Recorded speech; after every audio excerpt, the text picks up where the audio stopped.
नमस्कार, मराठी होममेकरमध्ये मी अक्षता पुन्हा एकदा आपणा सर्वांचं खूप मनापासून स्वागत करते। मे महिन्याची सुट्टी ही खरं तर आपल्यासाठी नसून मुलांसाठी असते। एक टीचर म्हणून जरी आपल्याला मे महिन्याची सुट्टी दिली ना तरी सुद्धा घरातल्या कामांपासून आपल्याला काही सुटका नाही। ही सुट्टी म्हणजे घराचं एक प्रकारचं ना रिसेट रूटीन असतं। ज्याप्रमाणे आपण दिवाळीच्या आधी घराची डीप क्लीनिंग करतो, घर संपूर्ण स्वच्छ करतो ना, तशी माझी मे महिन्याची सुट्टी या कामामध्ये जाते। आणि ज्या कोणी शिक्षिका असतील ना त्या माझ्या मताने नक्कीच सहमत असतील।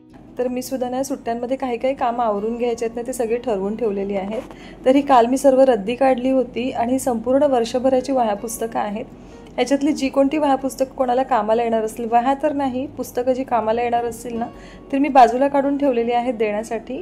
आणि वह्या ज्या भरलेल्या आहेत त्या सगळ्या काढून ठेवलेल्या आहेत। आता तुम्हाला वाटत असेल की एवढ्या वह्या कशा काय जमल्यात, तर ॲक्च्युली मी काय करते ना, अर्णवची वगैरे पुस्तकं असतात ना ज्याच्यामध्ये चित्र वगैरे असतात ना, तर ते मी ठेवून देते जेणेकरून त्याचं कोणतं प्रोजेक्ट वगैरे करायचं असेल तर त्याला ते कामी येईल।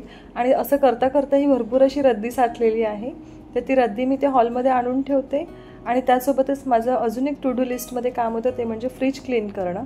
तर इथे सर्वात आधी मी किचनचं प्लॅटफॉर्म व्यवस्थित करून घेते, कारण फ्रीजमधली जी काही भांडी असतात म्हणजे जे ट्रे वगैरे असतात ना ते धुतल्यानंतर इथे जागा राहील।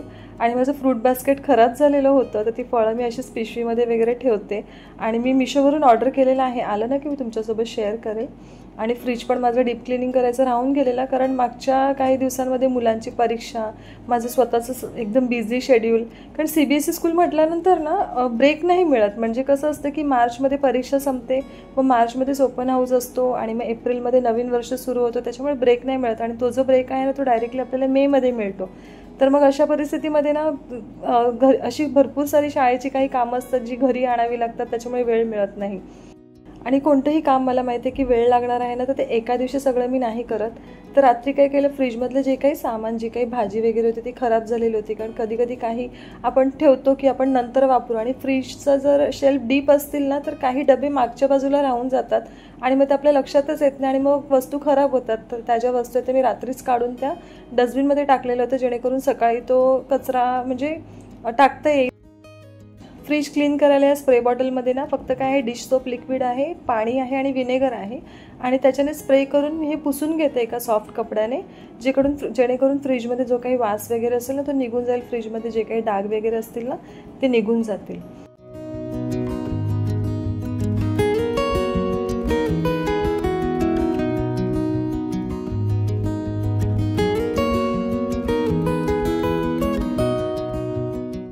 तोपर्यंत मी ते फ्रीजचे ट्रेसुद्धा धुवून घेतलेले आहेत। ते धुणं गरजेचं आहे, कारण ते थोडेसे खराब झाले होते, कारण मी फ्रीज लायनर्स वगैरे नव्हते वापरले। कधी कधी काय होतं ना की फ्रीज लायनर्स वगैरे जरी वापरले ना तरी आपल्या सोबतच घरातले इतर भरपूर सारे व्यक्ती फ्रीज ॲक्सेस करत असतात आणि त्यांना तेवढी समज नसते की आपण एखादी वस्तू त्याच्यामध्ये सरकवताना ते फ्रीज लायनर आहे ते पण सरकलं जातं, मग कधी कधी ते फोल्ड होतं, म्हणून ते मी अवॉइडच केलेलं आहे। तर इथे फ्रीज स्वच्छ झालेलं आहे आणि खालचे हे जे दोन शेल्फ आहेत ना, ॲक्च्युली माझ्या फ्रीजमध्ये भाज्या कमी आणि इतर ज्या साठवणीच्या वस्तू आहेत ना त्या खूप जास्त असतात। तर ते जे दोन्ही ट्रे आहेत ना ते मी असेच बाहेर काढून पुसून घेतलेले होते, कारण त्याच्यातलं जे सामान आहे ते नेहमी म्हणजे रोजच्या वापराचं नसतं, कधीतरी लागणारं असतं। आणि 2 दिवसापूर्वीच मी डीप फ्रीजर आहे ते क्लीन करून घेतलं होतं, कारण मी पॅटीस बनवले होते आणि ते मला ठेवायचे होते। तर एवढं सगळं करता करता जवळजवळ मी 7:45ला फ्रीज साफ करायला घेतला होता आणि 8:45 वाजले। तर विचार केला की आता पटकन मी आंघोळसुद्धा करून घेते। आणि आज उठायला उशीर झाला होता आणि सकाळीसुद्धा चहा पिऊन सगळ्यात आधी मी फ्रीज साफ करायला घेतला, त्याच्यामुळे झाडू वगैरे काढायचं माझं राहून गेलेलं आहे। तर हॉलमधलं थोडंसं जे काही सोफा वगैरे आहे तो नीट आवरला आणि त्यानंतर मग झाडू मारून घेतला। लादी मी नाही पुसणार आहे, आता जरी सुट्टी असली तरी सुद्धा मी दररोज लादी नाही पुसत, एक दिवस आड करून पुसते। आणि ज्यावेळेस मला शाळा वगैरे असते ना त्यावेळेस मी माझ्या आठवड्यातून फक्त 2 ते 3 वेळाच लादी पुसून होते।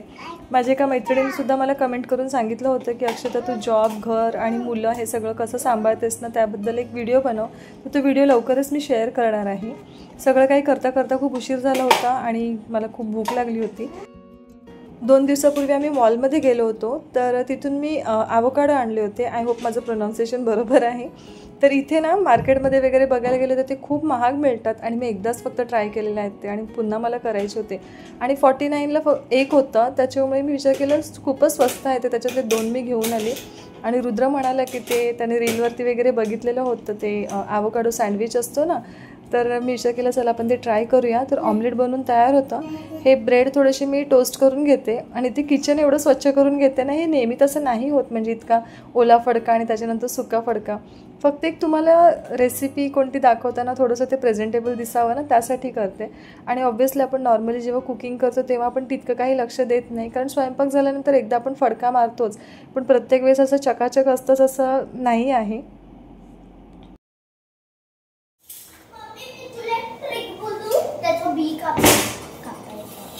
बी कशाला कापायची?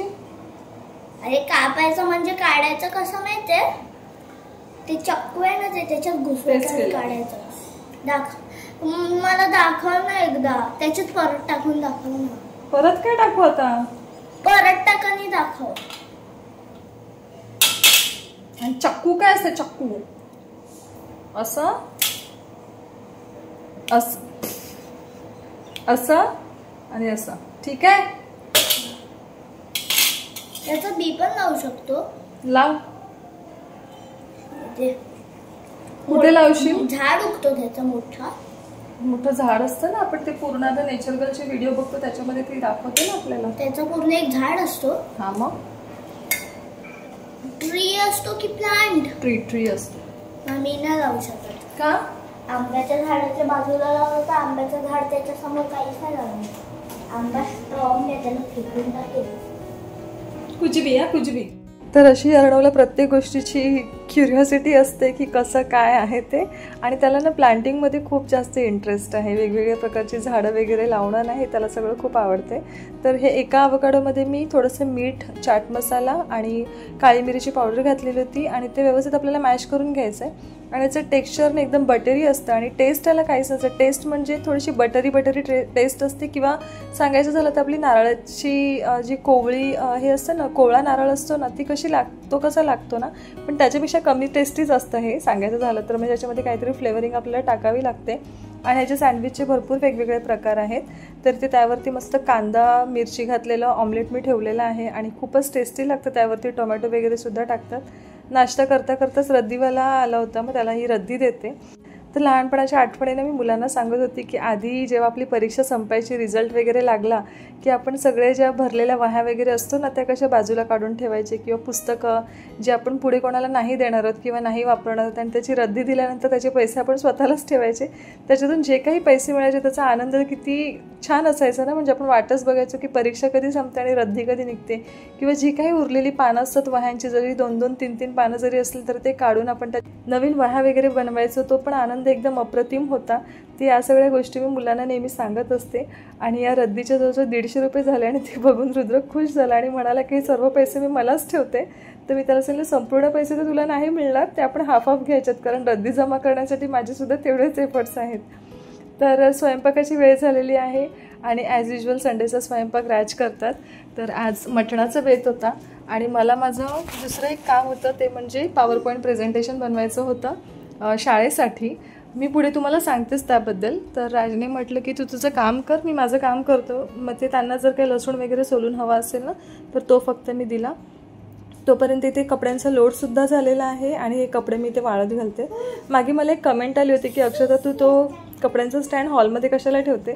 तर ॲक्च्युली ना तो मी पावसाळ्यासाठी घेतला होता, की पावसाळ्यामध्ये बाहेर कपडे भिजतात, पण तो स्टँड मला म्हणजे इतका कन्व्हिनियंट वाटतो ना कपडे वाळत घालण्यासाठी. कारण कधी कधी कसं असतं ना की कपडे बाहेर वाळत घातले ना की त्यांना क्लिप वगैरे जरी लावलेले असले तरी कधी कधी वारा जास्त सुटतो, किंवा आजूबाजूला कन्स्ट्रक्शन सुरू आहे ना तर धूळ उडते, किंवा कधी कधी कावळे किंवा कबूतर घाण करतात.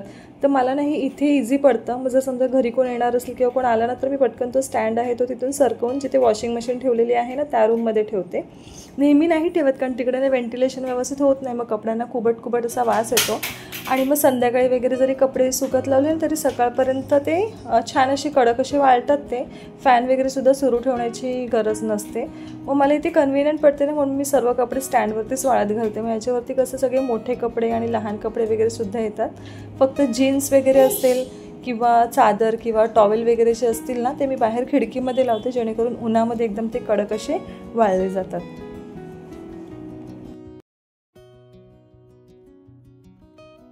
आणि राज जी रेसिपी बनवत होते ना, माझा विचार चाललेला होता की ती शूट करू, पण ती जर मी शूट करायला गेली असती ना तर मग माझं काम झालं नसतं.